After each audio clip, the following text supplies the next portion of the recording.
All right, here's a question where you're asked to factor this trinomial. So in the end, I know I'm wanting to get two brackets out of the deal because it's a y squared. A couple of different ways you can do it. You can do the guess and check method, which is what I do. And so what I do is I just split this up into 2y times 2y, because the product of those two will be 4y squared. Then I look at the 9 and I split it up. So it'd be like 3 times 3 or 9 times 1. Usually I'd probably go with the 3 times 3. Then if this sign is positive, that means both signs have to be the same. And this one tells you both are negative. So that's my guess. Now let's see how good I am at guessing. So now I'll FOIL it out. This times this, 4y squared.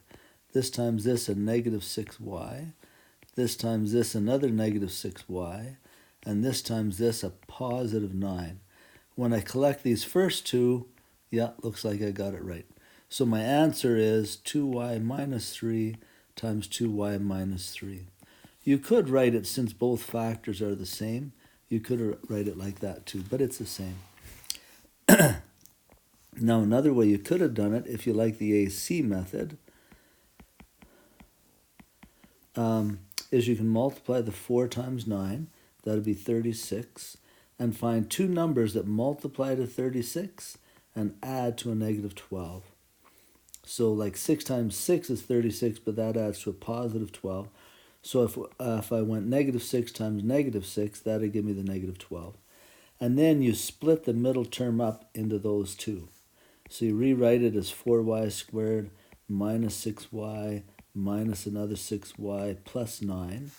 And then we'll group factor. So out of those two, I can pull out a 2y, or divide a 2y, leaving me with a 2y minus 3. See where it's going? Out of these two, since this sign is negative, I'll pull out a negative 3, it looks like. If I divide both by negative 3, this will turn to a positive 2y, and negative 9 divided by negative 3 is a negative 3. Now I've got two terms, here's one and here's one. They each contain a 2y minus 3, so I can factor that out. And I'm left with a 2y minus 3, this and this. Okay, so I get the same answer either way. So there's an earmuff method, and there's other methods to do that too. But that's something to practice.